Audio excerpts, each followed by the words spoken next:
Labas vakaras, sveiki įsijungę Top Sport remiamos pirmos lygos pirmenybių 14 turo centrinį mačą. Šiandien transliacija iš Plungės dirbtinės dangos aikštės ir čia Vietos Babrungas susitinka su Kauno B1 futbolininkais. 70 numeris Brianas Moskera, 95 Rokas Žubas. Tiuikas gerai pakovojo ore su Lataku.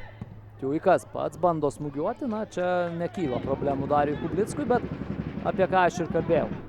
Pablo Bordža ieško komandos draugų, Skirmantas į baudos aikštelę, čia šansas, Agiamangas, kamuolys vartuose, tiesa prieš tai. O B1 perima kamuolį, gerai padirbo gynyboje Maiklas Tiuikas. Baudos aikštelėje kamuolys ir nuo vartų ant futbolininkai. Župerka iš labai toli smūgiuoja ir štai taip Andrėjus Popovas. Dedura. Baudos aikštelės prieigose kamuolys, smūgis ir akimirką jau galvojau, kad yra fiksuojama nuošalė. Čia lieka baudos aikštelėje kamuolys. Tiuikas, jo perdavimas ir čia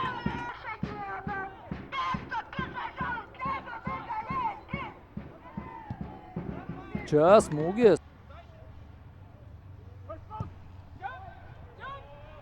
Ir čia smūgis. Kandidatai keliauti į aikštę.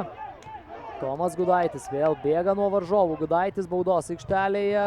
Tiesa. Ir dabar daugiau nei metus, galima sakyti, be futbolo buvęs futbolininkas. Čia gera galimybė Babrungui ir 1-0.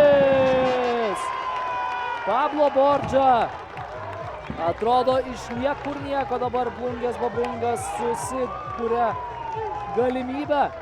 Ir tą galimybę verčia įvarčiu Pablo Bordža. Štai tokia rungtynių atomazga. Pasižiūrėkime dar kartą. Brianas Moskera gražiai numetė kamuolį, ten balsuoja. Balsuoja rankas į viršų iškėlęs.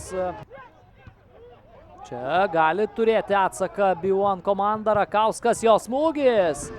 Ir Darius. Viso labo lieka. Ir čia rimas ir Irmantas Kaprašovas skelbia apie rungtynių pabaigą. Rungtynės baigėsi aikštės šeimininkų